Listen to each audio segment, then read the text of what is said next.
자, 그러면 14일 월요일 강의를 시작을 하겠습니다. 우리가 이제 제어의 대상이 되는 시스템은 다 동적 시스템이라고 그랬죠. 시간에 따라서 어떤 상태가 변하는 그런 시스템들이죠. 이제 대표적으로 기계 시스템에서 매스 스프링 댐퍼 시스템이 우리가 매스를 잡아당겼다가 탁 놓으면은 이제 그 매스가 진동을 하게 되죠. 시간에 따라서 디스플레이스먼트, 변이가 계속 변하게 되죠.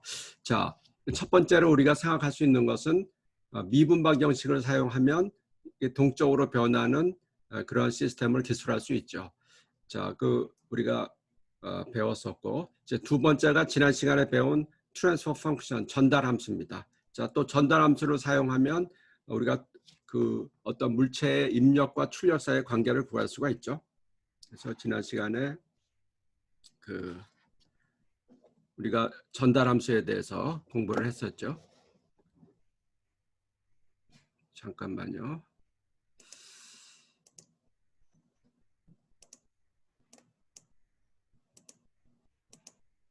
자, 이 전달 함수에 대해서 우리가 공부를 했고, 그래서 이제 매스 스프링 댐퍼 시스템에 대해서 이와 같은 미분 방정식이 대응이 되죠. 여기에 대해서 우리가 이니셜 컨디션 초기 조건 y0하고 y.0, 즉 y0는 내가 매스를 아래로 10cm 잡아당긴 상태에서 탁 놨다라면 y0가 10cm가 되겠죠. 이제 초기 변이가 되고 y.0는 초기 속도가 되는 거죠. 자, 이런 식으로 해서 운동 방정식을 기술해 봤더니 입력에 해당하는 매스에 작용하는 힘하고 그 다음에 매스의 변이가 출력이죠. 그래서 입력분의 출력을 식으로 나타냈더니 꽤 복잡한 식이 됐죠. 근데 만약에 내가 여기서 초기 조건을 전부 0으로 하면 이 전체 항이 떨어져 나가기 때문에 우리가 깔끔하게 ms제곱 플러스 bs 플러스 k분의 1이라는 식을 얻을 수가 있죠. 자, 그래서 우리가 전달함수를 어떻게 정의했어요? 전달함수의 개념은 입력분의 출력의 개념인데 입력분의 출력을 시간함수로 표시하는 게 아니고 입력함수의 라플라스 트랜스폼분의 출력함수의 라플라스 트랜스폼을 취하고 그 다음에 모든 이니셜 컨디션을 이제 0으로 한 시스템이 바로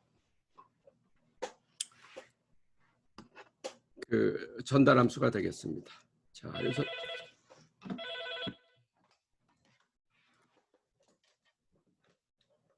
전화를 끄고 하죠. 자, 그래서 전달함수의 정의를 우리가 구했었고, 자, 만약에 GS는 S 플러스 A, S 플러스 B분의 S 플러스 C라는 이와 같은 이제 전달함수가 주어졌을 때 이 전달함수의 분모 이꼴 제로, 분모 이꼴 제로에 해당하는 방정식의 해가 바로 우리가 폴, 극점이라고 불렀죠. 그 다음에 요 분자 이꼴 제로에 해당하는 해를 우리가 제로라고 불렀어요. 그렇죠. 폴과 제로.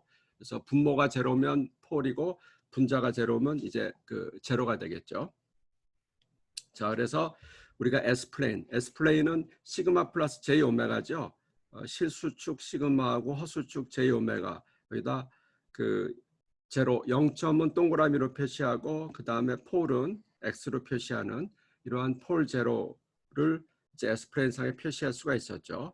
자, 그 이야기를 지난 시간에 했었고, 여러분들이 어떤 미분 방정식이 주어지면 그 미분 방정식으로부터 양변의 라플라스 트랜스폼을 취하면 이 식을 얻을 수가 있죠. 그러면 이때 입력분의 출력으로 정리하면은 이처럼 다항식의 분수 형태의 전달함수를 구할 수가 있죠. 그래서 미분 방정식이 주어지면 전달함수를 쉽게 구할 수 있고 또 전달함수가 주어지면 여러분들이 해당하는 미분 방정식을 이제 쉽게 구할 수 있고 여기 익숙해져야 됩니다.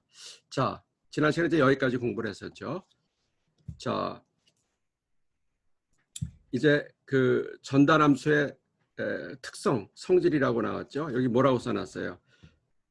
전달함수라는 것은 시스템 자체의 프로퍼티 특성이며 그 다음에 인풋 펑크션의 크기하고 성질에는 무관하다라고 돼 있죠. 자, 이 말은 뭐냐면, 자, 우리 매스 스프링 댐퍼 시스템에 그 해당하는 미분 방정식이 my 더블다 플러스 by다 플러스 ky는 f.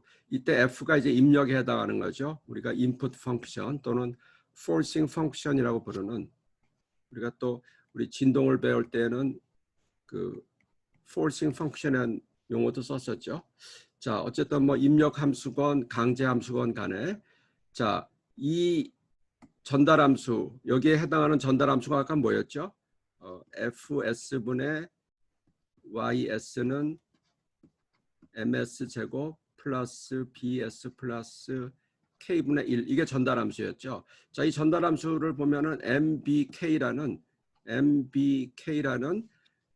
이 시스템의 파라미터는 나타나지만 이 f라는 것은 명시적으로 나타나지 않죠. 그래서 이 전달 함수 자체에는 입력 자체하고 출력 자체는 명시적으로 나타나지 않고 입력과 출력 사이에 이제 관계를 나타내는 거죠.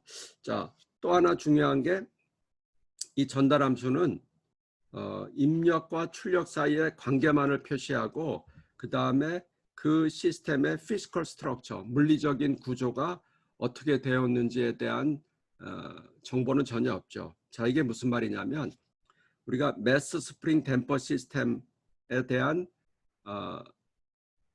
미분 방정식을 구하면 이제 이런 식으로 나왔죠. 자, 여러분들이 이제 대부분들 아직 이번 학기에 전기전자공학 개론을 배우고 있기 때문에 그 배우고 나면은 우리가 RLC 회로를 배워요. 그 RLC 회로를 배우고 이 RLC 회로의 거동을 미분 방정식으로 표시하면 또 이런 형태의 2차 미방을 얻을 수가 있어요. 물론 그때는 이제 MBK가 아니고 이 파라미터가 RLC로 바뀌겠죠. 근데 어쨌든 그 2차 미방 그리고 형태가 똑같아요. 이 말은 뭐냐면은 우리가 어떤 미분 방정식 또는 전달 함수가 주어지면 그 입력과 출력 사이의 관계는 알 수 있지만 이게 기계 시스템인지 또는 전기 전자 시스템인지 구별하는 건 불가능한 거죠. 그래서 그 전달 함수라는 것은 시스템의 피지컬한 스트럭처에 대한 정보는 나타내지 않는다. 이제 알 수가 있죠.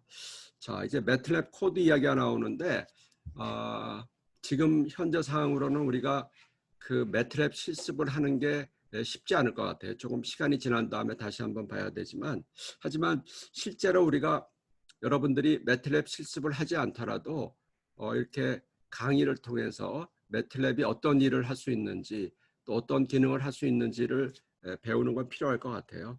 자, 몇 가지 한번 기본적인 걸 봅시다. 뭐 여기 아마 매틀랩에 경험이 있는 사람들도 있을 것 같은데, 자, 예를 들어서 그 PS는 S3승 플러스 3S 제곱 플러스 4라는 3차 다항식이 있다고 해봅시다.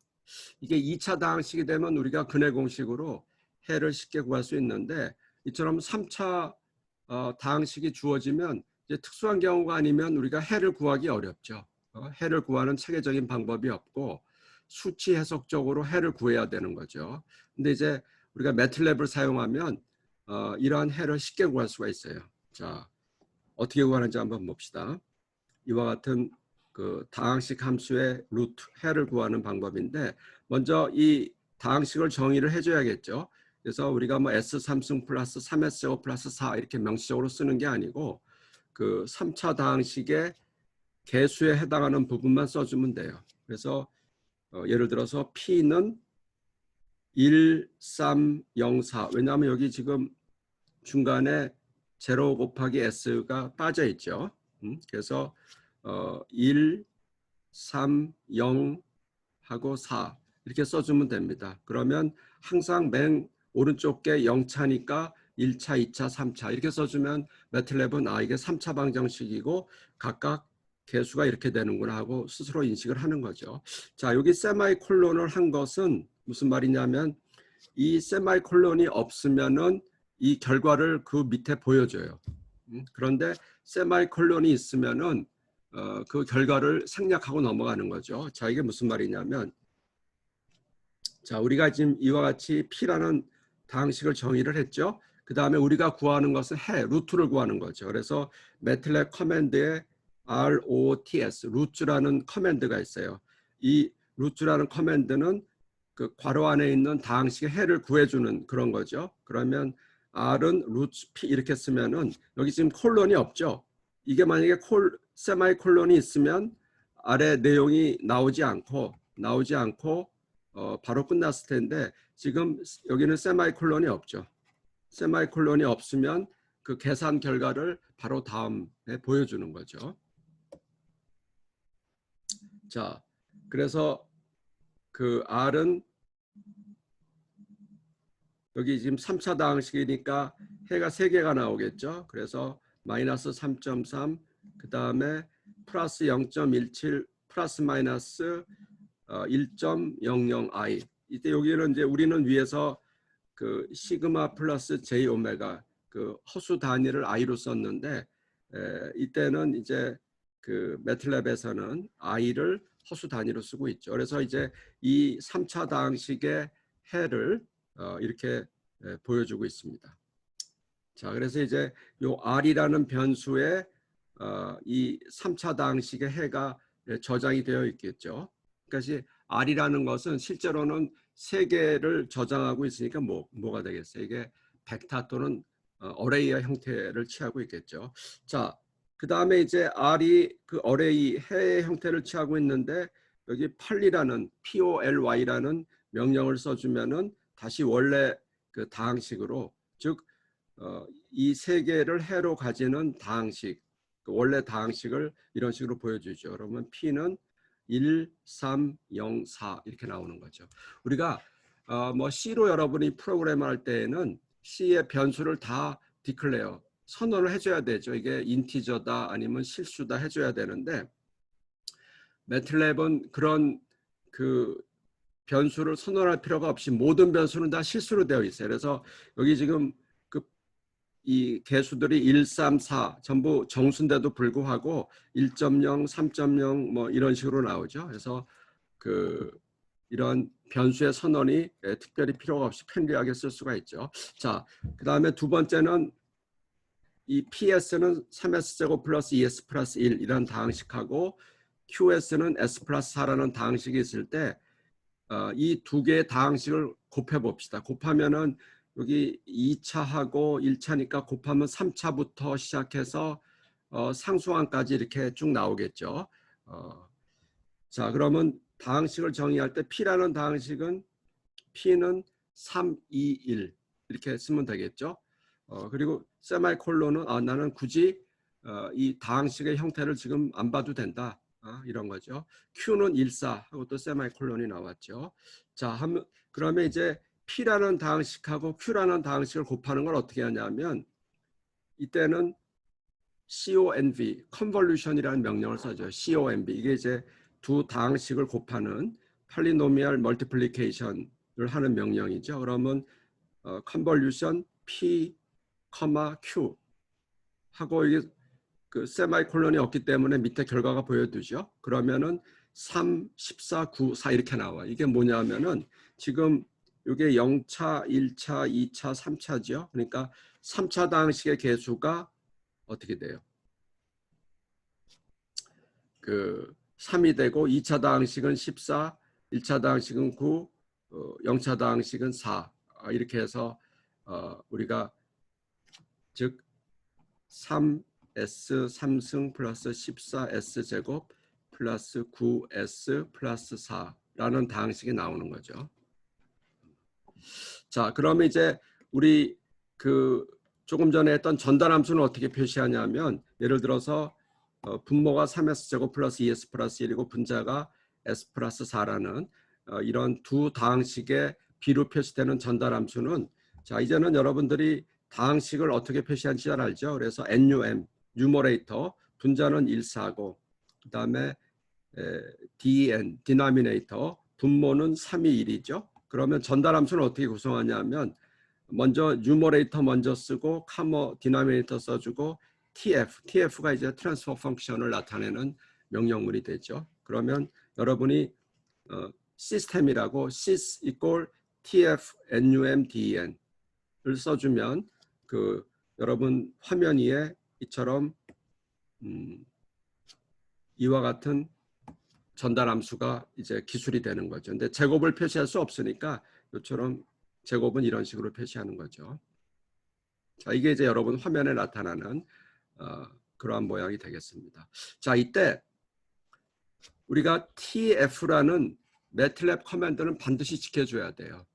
그런데 나머지 변수에 해당하는 건 뭐 뉴머레이터, 디나미네이터를 어떤 사람은 이게 나는 이렇게 쓰기 싫고 뭐 뉴머레이터를 A로 쓰고 디나미네이터를 B로 쓰겠다. 전혀 상관없어요. 그러면 A, B로 하면 여기가 A, B가 되겠죠. 그 다음에 이 결과를 나타내는 sys라는 것도 시스템이라는 뜻인데 나는 이렇게 쓰지 않고 C로 쓰겠다. 그러면 이제 전혀 상관없어요. 변수는 여러분들이 마음대로 설정할 수 있고 단지 매트랩 커맨드에 해당하는 부분 정확히 해야겠죠. 자, 그러면 이제 이 sys라는 게 전달함수의 형태인데 만약에 여러분들이 폴 sys 그럼 뭐겠어요? 이 전달함수의 폴을 구해달라. 그러면 이 분모 이꼴 제로로 했을 때 폴이 나오겠죠. 그래서 폴을 구하면 여기 세마이콜론이 없기 때문에 바로 폴의 결과, 계산한 결과를 화면상에 이렇게 보여주는 거죠. 컴플렉스 컨주게이트로 나오고 나는 제로를 구하고 싶다면 어떻게 하면 되겠어요? 제로 sy sys 하면 되죠. 이때도 꼭 이렇게 P하고 G 이렇게 하지 않고 나는 그냥 폴 sys 이렇게 해서 엔터를 치면은 지금 P라고 변수를 정하지 않았기 때문에 이건 나타나지 않겠죠. 이 두 가지만 나오겠죠. 그런데 내가 앞으로 이 폴이라는 거를 사용할 때에는 가능하면 이렇게 P 해주면 이 P라는 변수에 이 두 개의 폴이 저장되어 있기 때문에 편하겠죠. 자, 이런 식으로 해서 여러분들이 기본적인 매트랩을 사용할 수 있습니다. 자, 그 다음에 세 번째 그 동적 시스템의 표시법이 바로 블록 다이어그램, 블록 선도입니다. 처음에 이제 우리가 미분 방정식 배웠죠. 그 다음에 전달함수 배웠죠. 그 다음에 이제 블록 다이어그램을 공부하도록 하죠. 자, 여기 나오는 게 이제 전형적인 우리가 제어 시스템에 나오는 클로즈 룹 컨트롤 시스템 또는 피드백 컨트롤 시스템이라고 부르는 똑같은 이야기예요. 우리가 클로즈 룹 컨트롤 시스템이나 피드백 컨트롤 시스템이나 똑같은 의미로 사용되고 있습니다. 자, 이 어떻게 구성이 되어 있냐면 한번 봅시다. 자, 이 예를 들어서 보면 좋아요. 우리 늘 나오는 예가 모터의 속도 제어. 자, 이 장난감 모터가 있는데 내가 이 모터가 500rpm, 1분에 500바퀴 돌기를 원합니다. 그러면 요 RT라는 게 이제 500이라는 정보가 들어가는 거죠. 요 RT가 뭐냐면 우리가 레퍼런스 인풋, 기준 입력이죠. 우리말로 기준 입력 또는 레퍼런스 커맨드, 기준 명령이라는 말도 씁니다. 근데 대부분 이제 기준 입력 또는 desired output이라는 말도 써요. 원하는 출력이죠. 원하는 출력. 자, 왜냐하면 내가 그 기준 입력을 500rpm으로 준다는 것은 실제로 모터의 출력이 500rpm이기를 원하는 거죠. 그래서 이제 이 원하는 출력이란 말도 쓰고요. 그 다음에 화공 시스템에서는 set point, 설정점이란 말도 써요. 뭐 온도라든지 압력을 이 온도로, 이 압력으로 설정되었으면 좋겠다. 그런 의미에서 set point란 말도 쓰는데 우리 그냥 기계나 전기 시스템에서는 reference input 또는 desired output이라는 용어를 많이 씁니다. 자, 그 다음에 그 500rpm이 이제 기준 입력으로 들어갔는데 실제로 모터가 회전해서 rpm이 490rpm이 나오더라. 500이 나오면 좋은데 자, 이 YT라는 것은 이제 액추얼 아웃풋, 실제 출력이죠. 실제 출력. 희망하는 출력이 아니고 실제 출력이죠. 자, 그래서 여기 시간 함수로 표시해도 좋고 그 시간 함수의 라플라스 변수 형태로 써도 좋은데 대부분 블록 선도를 그릴 때에는 이 라플라스 변수로 나타내는 게 일반적입니다. 자, 그럼 어떻게 돼요? 이 HS가 나오죠. 이 HS는 우리가 피드백 트랜스퍼 펑크션, 이 출력에서부터 입력 쪽으로 출력에서 입력적으로 하는 것을 우리가 피드백이라고 그러는데 이 피드백 선상에 있는 일종의 전달 함수죠. 대부분 이제 센서에 해당하는 건데 이 HS가 되고요. 그럼 이제 490 RPM이라는 것을 어떤 센서에서 측정하면 여기 이제 490이라는 정보가 가겠죠. 그러면 이 500하고 490의 플러스 마이너스니까 차이가 10이 되죠. 이 10이 바로 오차가 됩니다. 그래서 오차는 기준 입력, 즉 원하는 출력에서 실제 출력을 뺀 것을 우리가 에러, 오차라고 하죠. 오차. 그죠? 자, 그런데 여기는 지금 HS가 있기 때문에 실제로는 어떻게 돼요? 실제로는 에러가 R-Y가 아니고 R-HY가 되죠. 그래서 우리가 보통 오차라고 하면은 원하는 값하고 실제 값 사이 이게 이제 오차가 되고 근데 여기는 이제 H가 더 들어갔기 때문에 두 개를 구별하기 위해서 여기 A자를 붙여요. A자를 붙였죠. 그래서 이것을 우리가 Actuating Error Signal이라고 표시하기도 해요. 두 개를 구별하기 위해서. 그런데 여러분들이 이제 실제 문제를 다루다 보면 알겠지만은 대부분의 경우에 H는 1이 됩니다. 우리가 이 H는 이제 센서에 해당한다 그랬죠. 근데 센서는 뭐 대부분 490 RPM으로 돌아가면 센서 값도 490이 나오겠죠. 이제 이상적인 센서 같으면 실제 값을 잘 측정을 해서 바로 전달해 주기 때문에 H는 그냥 1이라고 놓을 수가 있어요. 그래서 특별한 경우가 아니면 우리가 H가 1이 되기 때문에 H가 1이면 뭐 2A나 2나 똑같아지죠. 그래서 대부분 우리가 그냥 오차는 R-Y다 이렇게 쓰는 거죠. 자, 그럼 이런 오차가 들어가면 이제 이게 우리가 관심의 대상이 되는 제어기죠. 제어기는 입력으로 오차가 들어오고 출력으로 U가 나와요. 입력으로 오차가 들어오고 출력으로 U가 나오는데 이 U는 우리가 컨트롤 시그널, 제어 신호라고 부르는 거예요. 그러니까 제어기, 우리가 설계해야 되는 제어기라는 것은 오차를 입력으로 받아들여서 제어 신호를 출력으로 내보내는데 그러면 어떠한 제어 신호를 내보내냐 하면 제어기의 목적은 뭐예요? 제어기의 목적은 이 입력으로 들어오는 오차를 0으로 만들거나 또는 최소화시키는 그 기능을 담당을 해야 되죠. 그래서 오차를 최소화시키는데 필요한 제어 신호를 내보내주는 거예요. 그래서 이 U를 컨트롤 시그널 또는 컨트롤 입력 이렇게 부르는 거죠. 이 제어 신호가 이제 이 제어의 대상이 되는 플랜트. 여기서는 플랜트가 뭐예요? 여기서는 플랜트가 DC 모터죠. 이 제어 신호가 플랜트에 입력으로 들어가는 거죠. 그럼 이제 그 플랜트에서 지금 전압이 5볼트가 가해지는데 500 RPM이 나와야 되는데 한 490밖에 안 나온다. 그러면 이제 제어 신호에서 5볼트가 아니고 야 그러면 5.1볼트를 가해줘라. 그러면 이제 이 490이 아니고 뭐 거의 500에 근처하는 좀 증가된 속도가 나오겠죠. 자, 그런데 우리가 조금 헷갈리는 게 이거 제어 신호라는 말도 쓰고 제어 입력이란 말도 쓰는데 왜 이게 입력이죠? 그죠? 제어기 입장에서 보면은 여기 있으니까 출력인데 왜 입력으로 쓰냐? 제어기 입장에서는 출력이지만 이 우리가 제어의 대상이 되는 플랜트의 입력에서 보면 입력이죠. 그래서 이제 우리가 제어 입력이란 말도 씁니다. 그래서 우리 이 블락 선도를 보면은 그냥 어떤 네모 상자 블락이 나오고 항상 입력과 출력이 있죠. 입력과 출력이 있는데 대부분 경우에 앞에 있는 블락의 출력이 바로 뒤에 나오는 블락에 입력이 되는 거죠. 그러니까 똑같은 신호가 앞에서는 출력이고 뒤에서는 입력이 되는 거죠. 그런 차이가 있습니다.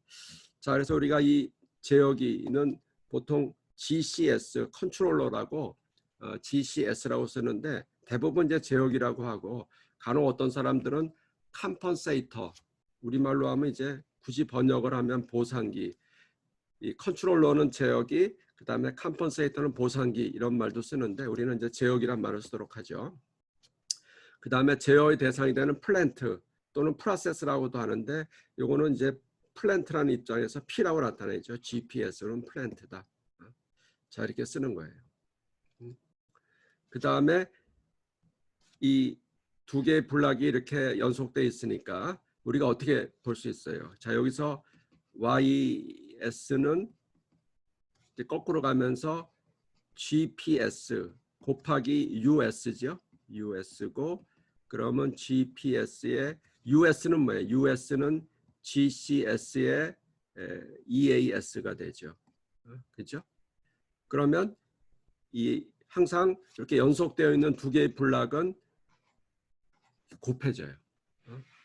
자, 이 두 개를 자, 일단 지우고 봅시다. 여기를 지우고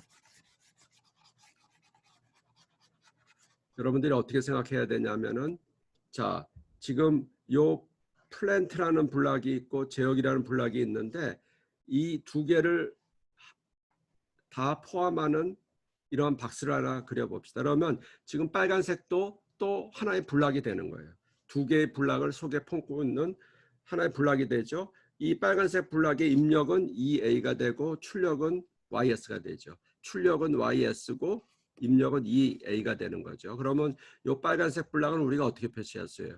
GPS 곱하기 GCS 이렇게 쓸 수가 있죠. 또는 뭐 이거는 스칼라기 때문에 순서를 바꿔도 상관없어요. GC 곱하기 GP가 되죠. 그래서 이것을 우리가 두 개를 합쳐가지고 왜냐하면 대부분의 경우에 이 제어기하고 플랜트가 곱해진 형태로 나오기 때문에 이 두 가지를 합쳐서 우리가 G라고 부릅니다. G 이렇게 나왔죠. 그래서 이것을 우리가 오픈 루프 트랜스퍼 펑션이라고도 부르고 또 이 피드백에 대응되는 개념으로 피드 포워드다 이런 말을 씁니다. 그러니까 지금 입력이죠. 입력에서 출력 쪽으로 가는 것은 피드 포워드란 말을 쓰고 출력에서 입력 쪽으로 가는 것은 피드백이란 말을 써요. 그렇죠? 피드 포워드 또는 피드백 이렇게 쓰는 거죠. 그래서 제어기하고 플랜트를 이 각각의 전달 함수를 곱한 것을 우리가 오픈 루프 트랜스퍼 펑션이라고 하는데 이제 문제는 이제 대부분 사람들이 이렇게 쓰는데 여러분들이 이 구입한 교재 도르프 책에서는 어떻게 쓰냐면 도르프 책에서는 이 플랜트를 G라고 표시를 해요. 플랜트를. 그러니까 우리는 플랜트는 GP고 제어기는 GC고 두 개 곱한 거를 G라 그러는데 우리 도르프 책에서는 플랜트 자체를 G로 표시해요. 그러면 이 G에다가 GC를 곱한 거를 다른 뭔가로 표시할 것 같은데 내가 기억이 잘 안 나네. 한번 여러분이 체크해 봐요. 그래서 여러분이 도르프 교재를 읽을 때 G가 나오면 아 이게 GC 곱하기 GP가 아니고 아 이 자체가 플랜트다. 조금 헷갈리긴 하지만 이제 그렇게 생각하면 됩니다.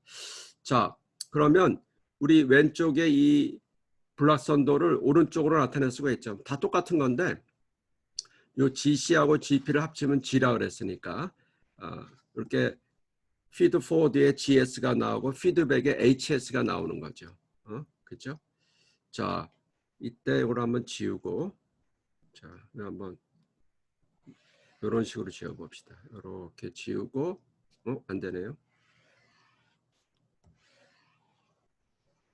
자, 이렇게 하고 한꺼번에 지워 봅시다. 자, 그러면 이렇게 나왔을 때 우리는 항상 블락선도가 나오면 거기에 해당하는 전달함수를 구할 수 있어야 돼요. 전달함수는 입력분의 출력이죠. 근데 바로 구하기 어려우니까 항상 출력은 전달함수 곱하기 입력이죠. 그런 형태로 해봅시다. 자, 이와 같이 여기 RS 여기가 RS가 나오고 여기 YS가 나왔죠. 항상 맨 오른쪽에 출력부터 시작을 해요. 그러면 Y는 어떻게 돼요? Y는 G지요. G 곱하기 여기 생략이 되는데 이게 2라 그러면 Y는 G 곱하기 2. 그러면 G 곱하기 2는 뭐예요? 2는 R-HY가 되죠. 그러면 맨 오른쪽에 출력에서 시작해서 식을 왼쪽으로 가면서 쓰다 보면은 다시 한번 출력이 나오면 이제 여기서 멈추고 이제 정리를 하는 거죠. 그러면 얘는 어떻게 쓸 수 있어요? GR-GH의 Y죠. 그러면 이 식을 이항을 시키면은 어떻게 돼요? 1 플러스 GH의 Y가 되고 GR이 되는 거죠. 근데 우리 전달함수는 입력분의 출력이니까 지금 입력이 뭐예요? 입력이 R이고 출력이 Y가 되죠. 그러면 1 플러스 GH분의 G 이렇게 쓸 수가 있죠. 자, 이거 기록할 필요 없어요. 밑에 나오는 거니까. 자, 그래서 이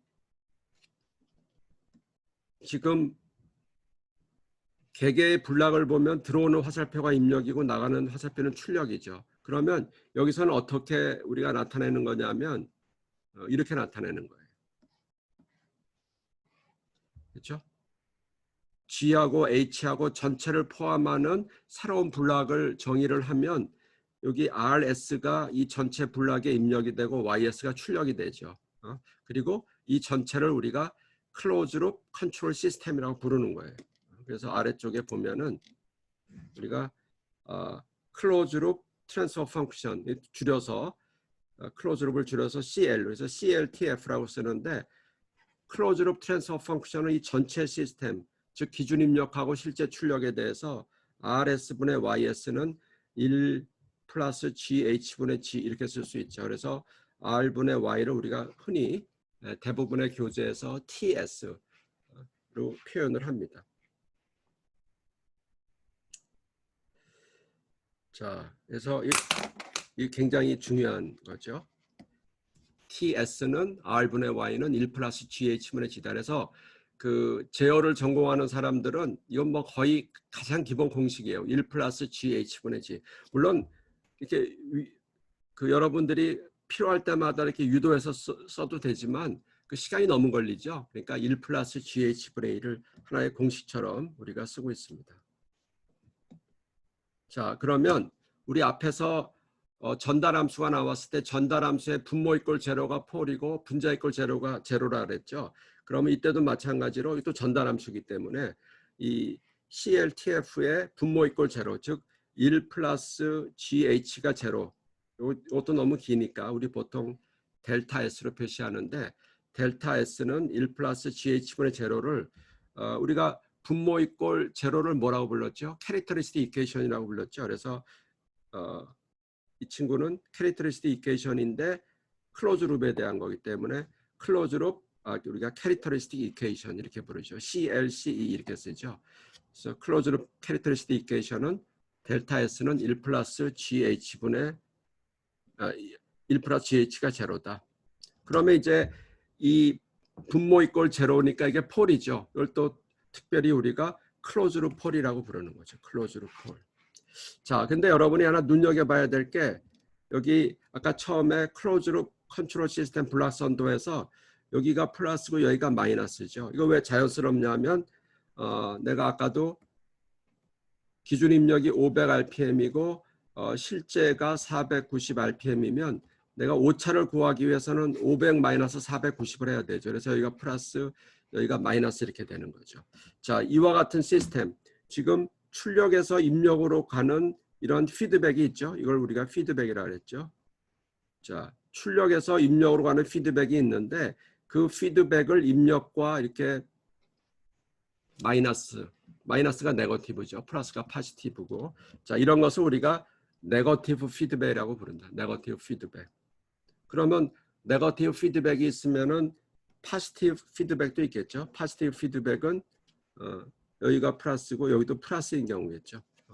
그런데 우리가 포지티브 피드백은 굉장히 희귀하고 특수한 경우이기 때문에 우리가 사용하지 않습니다. 그래서 여러분은 모든 피드백은 네거티브 피드백이다. 왜? 기준 입력하고 실제 출력 사이의 오차를 구하기 위해서 이렇게 생각하면 됩니다. 자, 이제 매틀랩 코드를 봅시다. 컨트롤러가 S 플러스 2분의 S 플러스 1 이렇게 주어졌다. 그 다음에 플랜트는 500S 제곱분의 1이다. 자, 이렇게 있을 때 아까는 이제 그 두 개의 그 다항식이 있을 때 PS하고 QS가 있을 때 이 PS에다가 QS를 곱하는 거죠. 자, 곱할 때에는 내가 뭐 컨볼루션을 사용한다고 배웠었죠. 자, 여기도 한번 봅시다.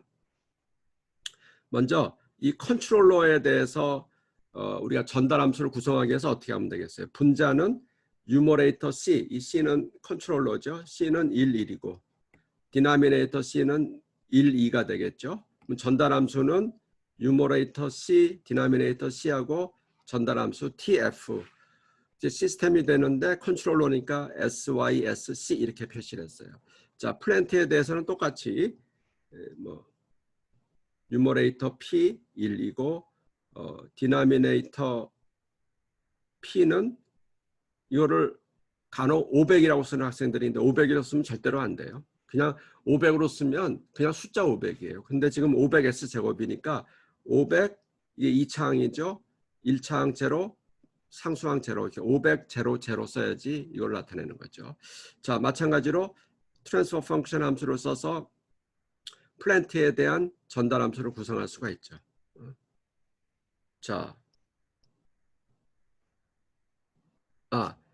아까 그냥 두 개의 다항식이 있을 때, 두 개의 다항식이 있을 때 이 두 개를 곱할 때는 우리가 컨볼루션이라는 명령문을 썼는데 지금은 두 개가 곱하는데 이게 단순한 폴리노미얼이 아니고 폴리노미얼이 분모 분자에 있는 즉 폴리노미얼 다항식의 비의 형태로 되어 있죠. 이와 같은 두 개의 전달함수를 곱할 때 컨볼루션을 쓰면 안 돼요. 컨볼루션 쓰면 안 되고 이때는 우리가 어떤 명령을 쓰냐 하면 시리즈라는 명령을 써요. 그러면 지금 SYSC라는 것은 컨트롤러에 대한 이렇게 S 플러스 1분의 S 플러스 1이라는 분수고 그 다음에 플랜트에 대한 분수가 나오죠.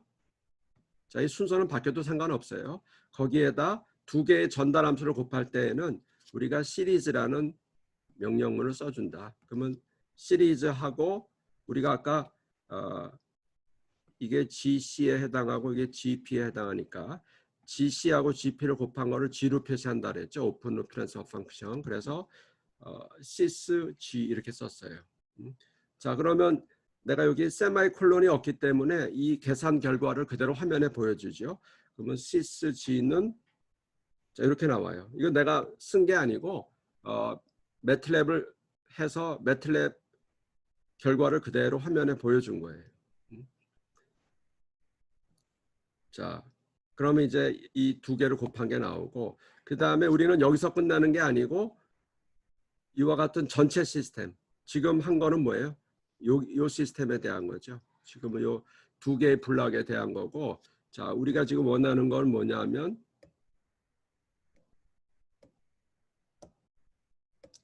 이 전체 시스템에 대한 거죠. 전체 시스템, 전체 클로즈룹 시스템에 대한 거. 그래서 이때는 어떻게 하냐면은 우리가 G가 나오고 조금 전에 H가 나온다 그랬죠. R이고 Y고 이게 feed forward transfer function, 이게 feedback transfer function이죠. 그래서 이 전체를 나타낼 때에는 feedback이라는 명령문을 써주고 첫 번째 sysg, sysg가 뭐예요? G에 해당하는 거죠. 그 다음에 H에 해당하는 거를 커마 다음에 써줘야 되는데 H에 해당하는 건 지금 1이죠. 그래서 그냥 1로 썼어요. 그렇죠? 그래서 이 명령문은 feedback은 GH가 나오면 G는 feedforward고 H는 feedback이죠. 그리고 네거티브 피드백을 가정을 한 거죠. 그래서 sysg 하고 1하고 피드백을 해주면은 여러분 화면상에 이런 식으로 전달함수가 나오죠. 이거는 뭐냐면은 우리 아까 이렇게 나왔을 때 t는 r분의 y는 1 플러스 GH분의 G가 된다 그랬죠. 그러면 이 매틀랩이 친절하게 1 플러스 지금 요게 G죠. 요게 G고 H는 1이고 주어졌을 때 1 플러스 GH분의 G를 계산해서 이제 화면에 이렇게 써주는 거죠. 뭐 여러분이 직접 계산해도 되고 매틀랩이 이제 계산을 해주는 겁니다. 자, 이게 이제 블락선도인데 뭐 전달함수도 중요하고 블락선도는 이 자동 제어의 가장 기본이 되는 개념입니다. 그래서 여러분들이 굉장히 익숙해져야 되고 또 모든 제어 문제는 전달함수하고 블락선도로 표시되기 때문에 여러분이 친숙해지지 않고 싶어도 뭐 한 학기 동안에 수십 번 수백 번 나오기 때문에 자연스럽게 아마 친숙해질 겁니다. 자, 그 다음에 이제 마지막으로 이제 동적 시스템을 표시하는 네 가지가 있다 그랬죠. 제일 첫 시간에 미분 방정식, 그 다음에 전달함수, 그 다음에 블락선도, 그 다음에 스테이트 스페이스, 상태 공간 표시법. 이 네 가지가 다 똑같은 이야기예요. 다 똑같은 동적 시스템을 이제 다른 방법으로 나타내는 거죠. 자, 이제 마지막으로 나오는 게 스테이트 스페이스 레프레젠테이션. 그래서 우리가 우리말로 하면은 스테이트가 상태고 스페이스가 공간, 상태 공간 표현법이라 그래요. 표시법. 자, 이거 이제 지난 학기까지는 내가 가르치지 않았어요. 가르치지 않았는데 그 왜 지난 시간까지 안 배운 거를 이번 시간에 배우냐 하면 두 가지 이유예요. 첫 번째 이유는 이 상태 공간 표현법은 사실은 상당히 중요해요. 상당히 중요한데 여러분 그 졸업 책도 보면은 아마 3장인가에 2장이 시스템 모델링이고 3장에 바로 스테이트 스페이스 레프레젠테이션이 나와요. 그만큼 이제 기본이고 중요한 개념인데 여태까지 안 배웠던 이유는 이제 대학원에 가서 제어를 배울 때 주로 이 상태 공간을 가지고 많은 일들을 하기 때문에 이제 그때 배울 수 있겠다 해서 가르치지 않은 이유도 있고, 근데 그럼 갑자기 왜 배우냐 하면은 뭐 우리 또 대학원에서 제어를 안 배우는 사람이 대부분이라서 우리가 자동 제어를 배웠으면 적어도 상태 공간 표현법이 뭔지 정도는 알고 있는 게 좋겠다라는 의미도 있고, 또 하나는 현실적인 이유는 우리가 온라인 강의를 하면 지난번에도 여러 차례 이야기했지만 우리가 대면 강의보다 진도가 훨씬 빨리 나가요. 빨리 나가기 때문에 이 대면 강의를 기준으로 마련한 강의록을 사용하면 너무 학기가 일찍 끝나겠죠. 그래서 좀 가르치는 분량을 조금 늘리는 그런 의미도 있습니다. 자, 어쨌든 뭐 이유가 뭐든지 간에 이 상태 공간 표현법은 매우 중요한 그러한 표현법이 되겠습니다. 자, 우리가 제어를 크게 두 가지로 나눠요. 보면은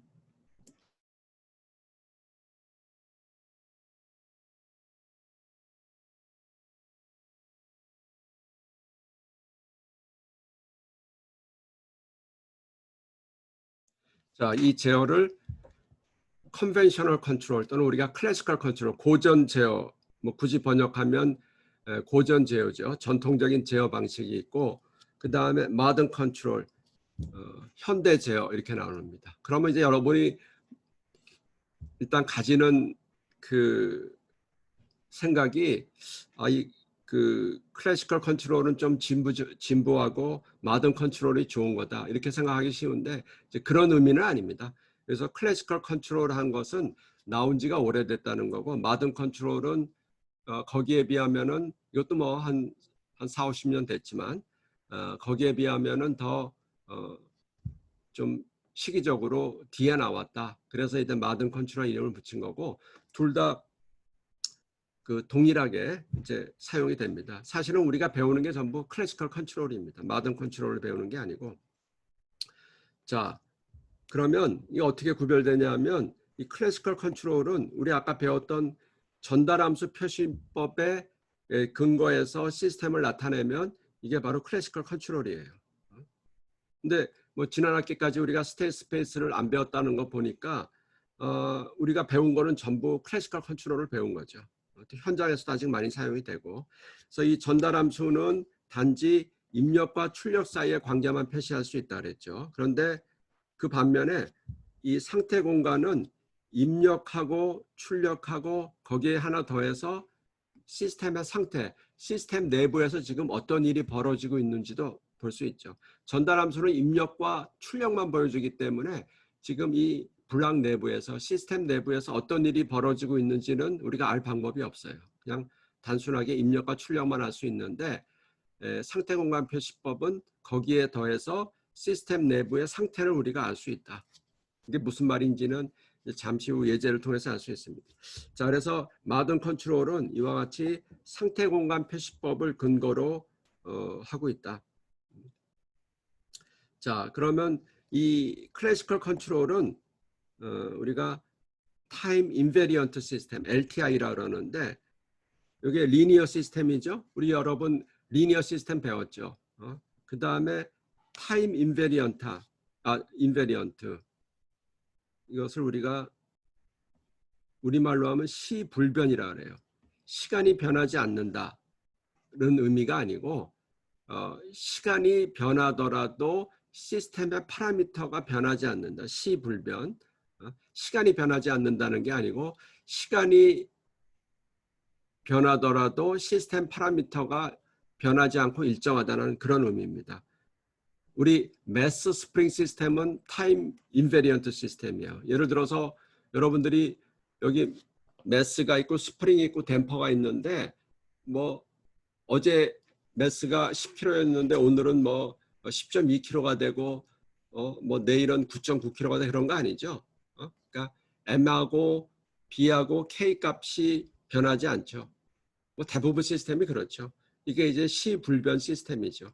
시간에 따라서 파라미터가 변하지 않는다. 그리고 리니어 시스템이다. 그래서 가장 풀기 쉬운 가장 기본적인 제어 시스템이 바로 리니어 타임 인베런트 LTI 시스템이죠. 그 다음에 싱글 인풋 싱글 아웃풋이니까 입력이 하나고 출력이 하나인 그런 시스템이다.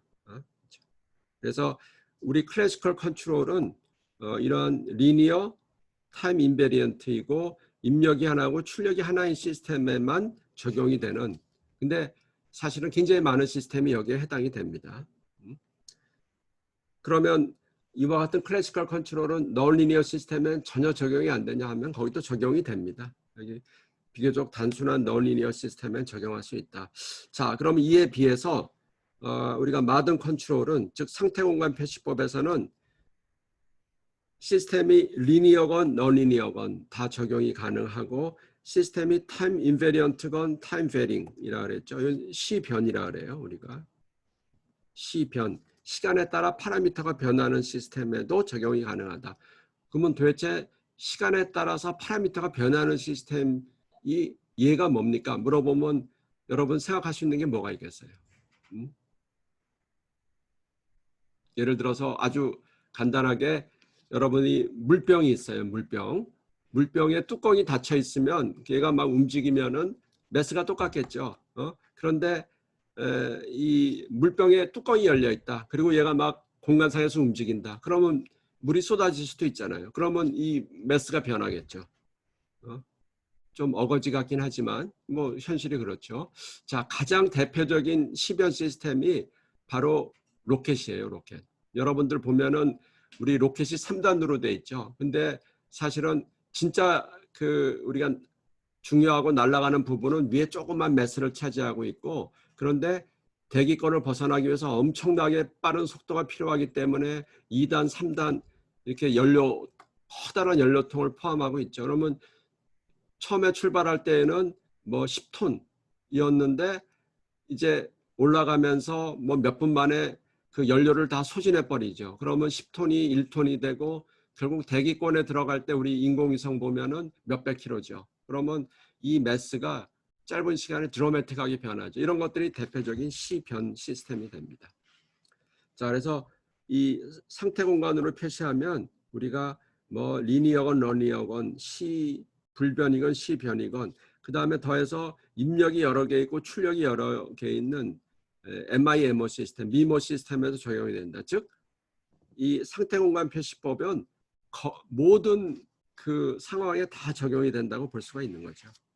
자, 그럼 이제 그 도대체 이 상태 공간 표현법이라는 게 어떤 건지 우리가 한번 보도록 하죠. 자, 우리 매번 나오던 매스 스프링 댐퍼 시스템이 있습니다. 요 M의 어떤 FT라는 포싱 펑션이 힘이죠.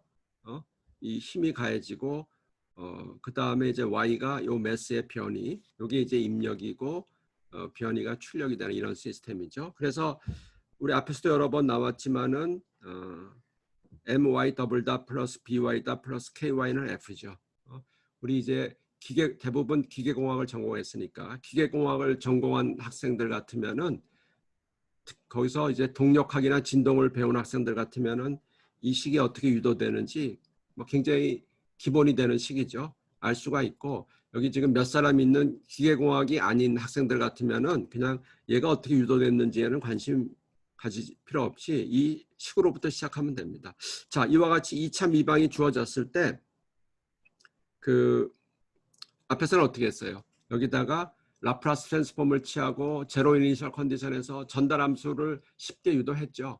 이번에는 그 전달함수를 가지고 표시를 했더니 굉장히 깔끔하게 식이 나왔는데 뭔가 좀 찝찝하죠. 뭐가 찝찝해요? 내가 전달함수를 간단하게 표시하기 위해서 모든 이니셜 컨디션을 0으로 가정을 했죠. 근데 실제로는 이니셜 컨디션이 0이 아니죠. 왜냐하면 모든 이니셜 컨디션이 제로면은 시스템이 처음에 운동을 시작을 못하기 때문에 그냥 정지해 있는 시스템이 되죠. 그래서 틀림없이 이 초기 조건이 0이 아닌데도 불구하고 전달함수에서는 그냥 편의상 초기 조건이 0이라고 가정을 했죠. 그런데 이 상태 공간 표시법에서는 이제 그 초기 조건을 0으로 놓지 않아도 됩니다. 자, 한번 해봅시다. 자, 이렇게 나왔을 때 일단은 가장 고차항의 개수가 1이 되도록 표준화를 시킵니다. 노멀라이즈를 시키는 거죠. 그래서 양변을 m으로 나누면 y 더블 닷 플러스 n분의 b y 닷 플러스 n분의 k y는 n분의 1 ft. 자, 이렇게 식을 쓸 수가 있죠. 자, 그 다음에 우리가 이제 어떤 식으로 치환을 하냐 하면, 자, 여기서 F가 입력이고 Y가 출력이라 그랬죠. 자, 그러면 이 YT를 X1T라는 우리가 지금 새로 설정한 변수로 치환을 합니다. X1은 YT다. 자, 그럼 여기 이제 Y도 나오지만 Y.T도 나오죠. 그러면 Y.T 한번 미분한 것을 나는 X2로 놓겠다. 자, Y는 X1으로 놓고 Y.은 X2로 놨어요. 그리고 뭐 이거는 중요한 건 아니지만 입력은 항상 우리가 통상적으로 U로 표시하기 때문에 요 FT를 U로 했죠. 이건 큰 물리적인 의미는 없어요. 그냥 편의상 이렇게 놓은 거죠. 왜냐하면 우리가 제어기를 쓸 때 아까도 나왔듯이 제어기의 입력은 오차고 출력은 U라고 했죠. 요 U라는 게 바로 그 뒤에 나오는 플랜트의 입력으로 들어가는 U였죠. 그래서 이건 지금 어디에 해당하는 건 제어기가 아니고 플랜트 GP에 해당하는 거죠.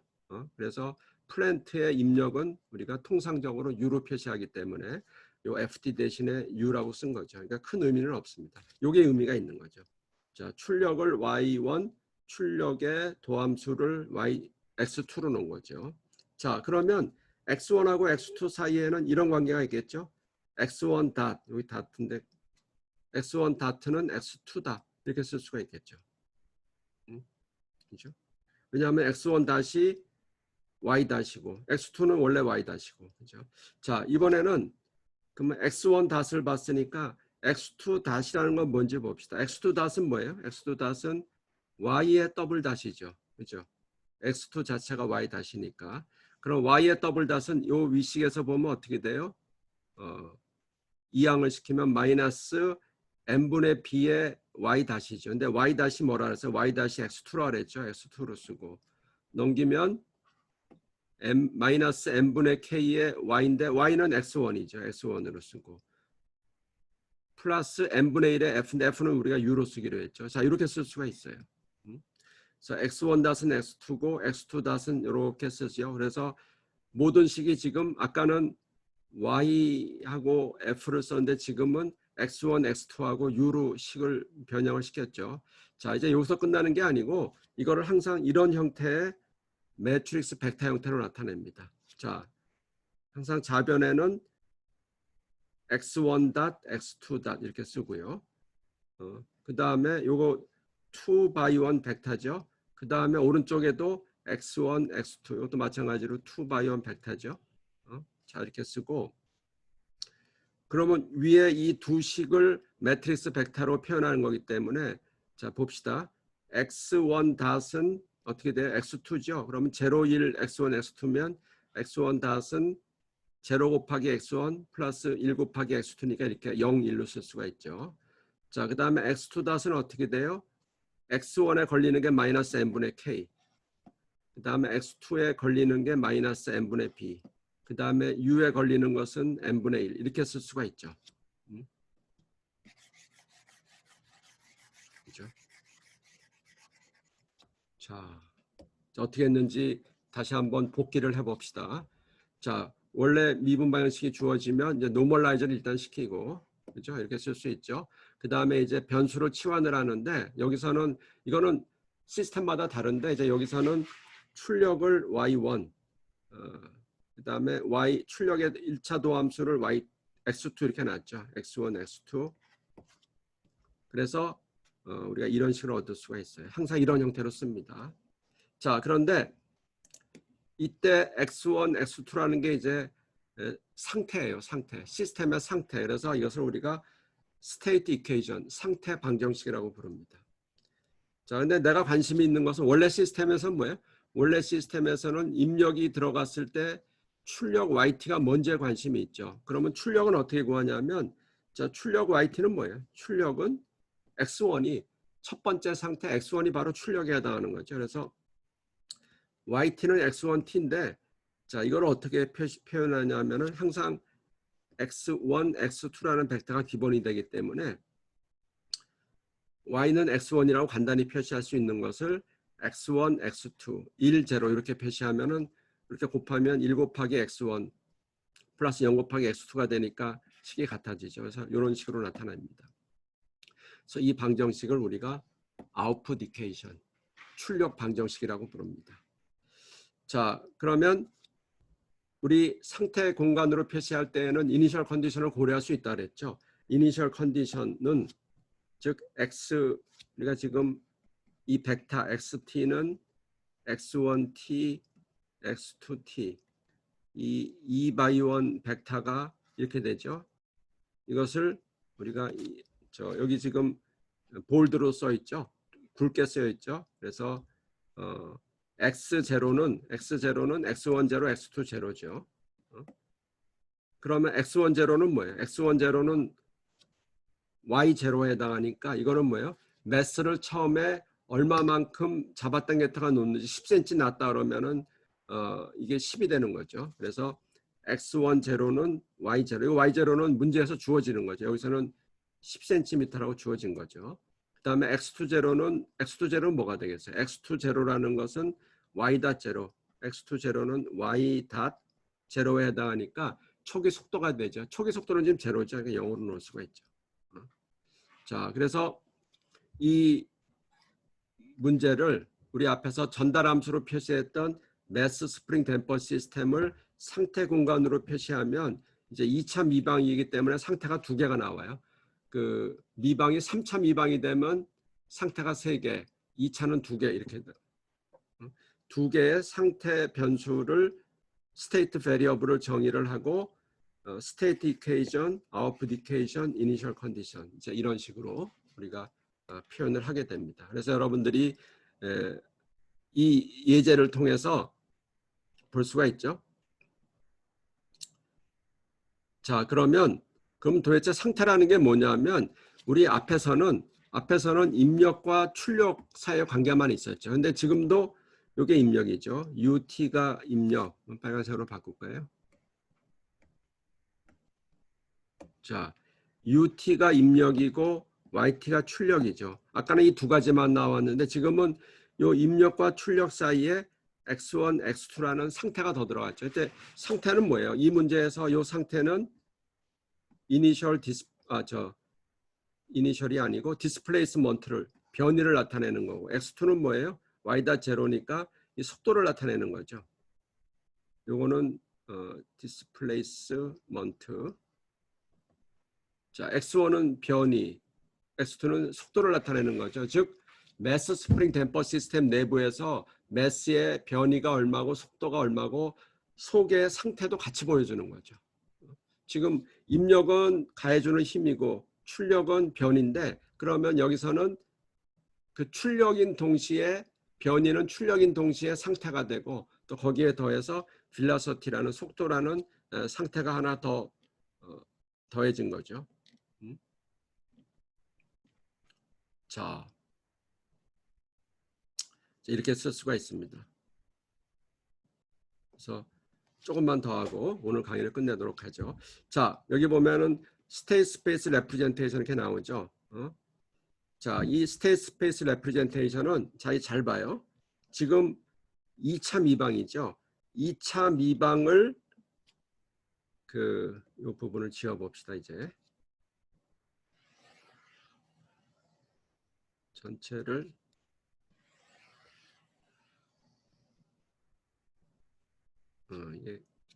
안 되네요. 그러면 자, 지금 2차 미방 여기 보면은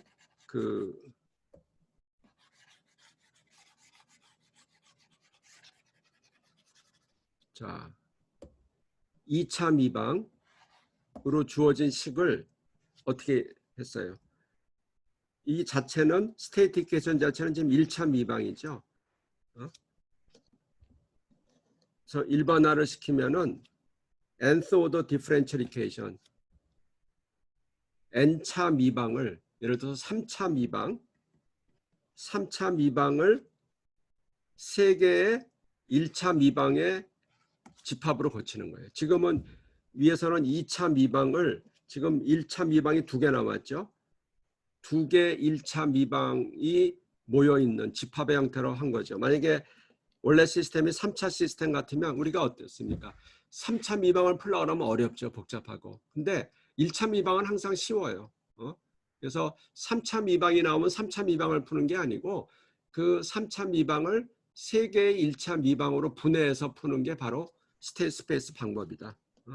그러면 우리가 그 1차 미방은 딱 정해진 형태가 있기 때문에 우리 컴퓨터 소프트웨어도 1차 미방을 푸는 소프트웨어는 굉장히 많아요. 근데 뭐 이게 고차 미방이 되면은 소프트웨어가 굉장히 복잡해지겠죠. 그렇죠? 뭐 매트릭스 역행렬도 구해야 돼 굉장히 복잡해집니다. 그래서 고차 미방을 1차 미방의 집합으로 바꿔서 푸는 게 바로 스테이트 스페이스 방법이다. 자, 그리고 중간에 매트리스 벡터가 나왔죠. 자, 사람한테는 이런 미방이 직관적으로는 더 좋아요. 이게 지금 3차 미방이고 뭐 변수가 M, B, K가 나오고 스프링에 대한 거는 이렇게 되고 그 다음에 속도에 대한 데 B라는 파라미터가 붙고 뭐 이렇게 우리가 직관으로 여러 가지를 파악할 수 있는데 만약에 이렇게 매트리스 벡터로 주면 사실은 헷갈리는데 우리 컴퓨터 입장에서 생각해 보면은 컴퓨터는 매트리스 벡터가 훨씬 편해요. 이 100x100 매트릭스나 2x2 매트릭스 벡터나 프로그램으로 나타내면 다 줄수는 똑같아요. 그냥 n이 1에서 2냐 아니면 n이 1에서 100이냐 그 차이만 있는 거죠. 그러니까 이 컴퓨터 프로그램의 입장에서는 매트리스 벡터로 표시하는 게 굉장히 편하죠. 그래서 지금 여기 보면은 이 스테이트 이퀘이션 같은 것들이 전부 매트리스 벡터 이퀘이션이죠. 이게 컴퓨터가 다루기 편하다 이거죠.